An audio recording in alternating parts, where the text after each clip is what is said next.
Ladies and gentlemen, wrestling fans around the world, this is Salvador from WrestleScope, and I am absolutely livid right now. How dare WWE pull off this absolute travesty at Elimination Chamber? Seth Rollins, the architect, the visionary, makes his earth-shattering return after months of being sidelined, only for that slimy, backstabbing viper Randy Orton to slither in and steal the entire spotlight in the most infuriating way possible. This isn't just a return, it's a robbery. Fans paid good money, tuned in from every corner of the globe expecting a heroic comeback, and what do we get? Orton striking from the shadows like the coward he is, derailing what could have been the greatest moment in recent WWE history. If this doesn't make your blood boil, if this doesn't have you slamming your fists on the table and screaming at your screen, then you're not a true wrestling purist. Stick with me through this entire breakdown because we're diving deep into the chaos, the betrayal, and what this means for WrestleMania 42. And trust me, it's gonna change everything. Share this video with every wrestling buddy you know, drop your outraged comments below on who you think got screwed the most, and let's expose this outrage together. Hello viewers, if you're new here, please don't forget to like and hit the subscribe button for daily updates on WWE Raw. Alright, let's rewind the tape and set the stage for this nightmare. Elimination Chamber 2026 was supposed to be the ultimate proving ground, the brutal steel structure where dreams are made and bodies are broken. Held in the heart of Perth, Australia, the arena was electric. Over 50,000 fans packed in, chanting, waving signs, the air thick with anticipation. But from the opening bell, something felt off. The card was stacked. We had the Women's Elimination Chamber match where Becky Lynch defended her title against a field of hungry challengers like Rhea Ripley, Liv Morgan, and surprise entrant Jade Cargill. It was a war zone, pods shattering, high-flying dives, and submissions that had the crowd on their feet. But let's talk about the men's side because that's where the real fireworks, or should I say the real firestorm, ignited. The men's Elimination Chamber for a shot at the World Heavyweight Championship featured powerhouses like Drew McIntyre, LA Knight, Kevin Owens, Sami Zayn, and the returning powerhouse Bronson Reed. These guys left it all in the ring. McIntyre's Claymore kicks echoing like thunder, Knight's BFT flattening opponents, Owens popping off stunners left and right. The pod entries were timed perfectly, building tension until the final two. McIntyre and Knight traded blows in an epic standoff. McIntyre emerged victorious, punching his ticket to WrestleMania. But folks, that was just the appetizer. Now, enter the main event, the undisputed WWE Championship on the line inside the chamber. Roman Reigns, the tribal chief, defending against challengers including Cody Rhodes, Gunther Jey Uso, and AJ Styles. Wait, no, hold up, I'm getting ahead of myself in my rage. Actually, the setup was Reigns versus a field curated to test his bloodline dominance. But whispers backstage hinted at surprises. And boy, did WWE deliver. Or devastate, depending on your view. As the pods locked in, the crowd was hyped for Reigns' entrance. His music hits, the acknowledgement ceremony begins, but then, silence. No, not silence, a glitch. The lights flicker and suddenly Seth Rollins' theme blasts through the speakers. The arena erupts. Fans lose their minds as Rollins in his signature black gear storms down the ramp, looking ripped and ready for war. This man has been out since last year's injury at SummerSlam, rehabbing like a beast, and here he is, inserting himself into the chamber match unannounced. The referees scramble, the announcers are in shock. Michael Cole yelling, "What is happening?" Pat McAfee jumping out of his seat. Look at this shot right here. Rollins sliding under the ropes, curb stomping the first pod open, and laying waste to whoever was inside. It was pure chaos. But why? Why now? Rollins grabs a mic mid-mayhem. "I've been waiting, plotting, architecting my revenge. This chamber, it's mine." The crowd is chanting, "Burn it down," at deafening levels. This return wasn't just a pop, it was a statement. Seth, with his new look, shorter hair, and tense beard, looked like a man possessed. He eliminates Gunther with a pedigree, super kicks Jey Uso out, and sets his sights on Reigns. But then the Viper strikes. Randy Orton, who wasn't even scheduled for the event, emerges from under the ring like the snake he is. The crowd boos thunderously as Orton slides in, RKO out of nowhere on Rollins. Seth's head bounces off the mat, eyes glazing over. Orton then turns to the remaining competitors, delivering RKOs to Cody and Styles, clearing the path for himself? No, in a twist that has the internet exploding, Orton helps Reigns retain by distracting the ref during a pin attempt on the tribal chief.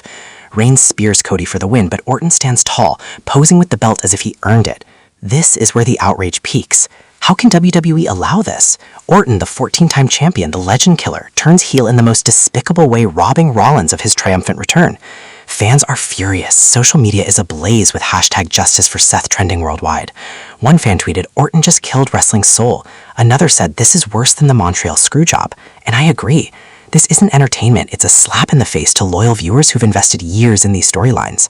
Let's break down Seth's return in detail because this man deserves his flowers before they were trampled by Orton.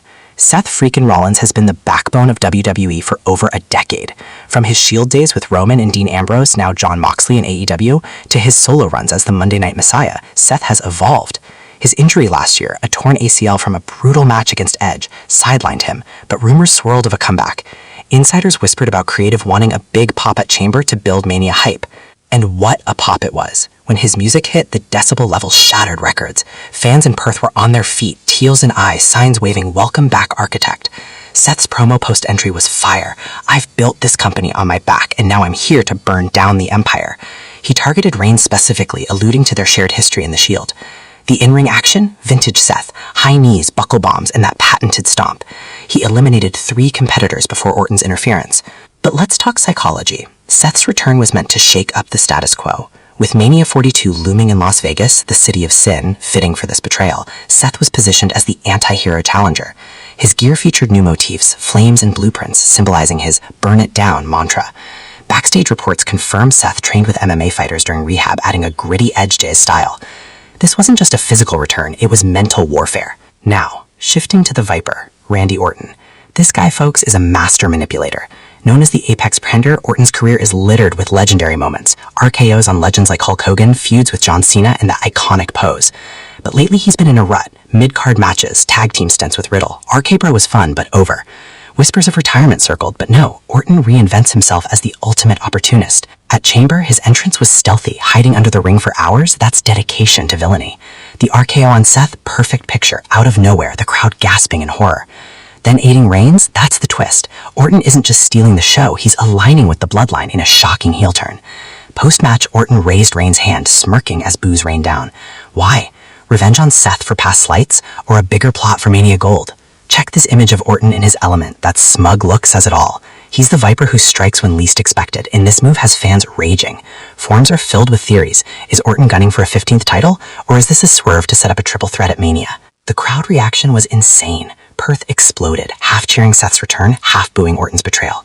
Signs flipped from excitement to anger. Orton sucks chants rivaled anything from the Attitude Era. Celebrities in attendance like Aussie icons and even some NBA stars courtside were caught on camera looking stunned. This shot captures the frenzy, phones up, faces twisted in shock. It's moments like these that make wrestling addictive, but also infuriating when scripted to provoke. Now, what does this mean for WrestleMania 42? Buckle up because the road to Vegas just got bumpy. Mania 42, set in the glitzy Alleghenian Stadium, promises spectacle, neon lights, celebrity crossovers, and matches that define legacies. With Seth's return derailed, the main event landscape shifts. First, Seth versus Orton is inevitable. Their history, from authority days to brutal feuds, screams for a blow-off. Imagine a no-holds-barred match where Seth gets revenge with stomps galore, Orton countering with RKOs. But at the twist, our unique angle here at WrestleScope is that Orton's alliance with Reigns might be a facade. What if Orton is playing double agent, using the bloodline to get close to the title, only to strike at Mania? Picture this. Seth interferes in Reigns' defense, but Orton turns on Roman, cashing in for himself. That would be the ultimate swerve, angering bloodline fans while redeeming Orton in a chaotic way. Meanwhile, McIntyre's Chamber win sets him up against whoever holds the World Heavyweight Championship, likely Damian Priest or Finn Balor from Judgment Day. But Seth's return throws a wrench. Could he challenge for that title instead, or does he go straight for undisputed? Women's side ties in too. With Becky retaining but Rhea Ripley eyeing a rematch, Seth's wife, Becky, might influence storylines. Family drama? Yes, please. Broader implications. This outrage boosts ratings. WWE stock surged post-Chamber, but fan backlash could force creative changes. Petitions for Seth to main event Mania are circulating, and for Orton, this heel turn rejuvenates his career. Love him or hate him, he's relevant again. Let's dive deeper into backstories. Seth's journey, from NXT phenom to main roster star, his betrayals, Shield breakup, mirror Orton's own treacherous path. Orton, son of Cowboy Bob, has always been the entitled prince, punting legends, voices in his head. Their chemistry is gold. 2015 Mania match was epic, Seth cashing in mid-main event. Fan theories. Some say Orton's interference was improvised due to a botched spot. Others claim it's part of a larger arc involving retired stars returning. What if Edge comes back to aid Seth, or Punk gets involved? Predictions for Mania. Card could include, but our twist. Seth and Orton form an uneasy alliance against Reigns, only for Orton to betray again at Mania. That double cross would enrage everyone. Social media fallout. X is on fire. Hashtags like Viper Betrayal, Justice for Seth. Influencers are divided. Some praise the shock value, others call it lazy booking. In interviews post-event, Seth was cryptic. The Viper struck, but the architect rebuilt. Orton, smirking. Out of nowhere, that's my style. This event reshapes WWE. New rivalries heighten stakes. For fans, it's a roller coaster, excitement mixed with fury. As we approach Mania, expect more twists. Will Seth get his shot, or does Orton slither to the top? Here's the Mania poster. Vegas vibes, high stakes. This is where it all culminates. In conclusion, Elimination Chamber was a masterclass in outrage. Seth's return stolen by Orton sets a fiery path to Mania 42. Wrestling thrives on emotion. Love, hate, shock. This delivers all.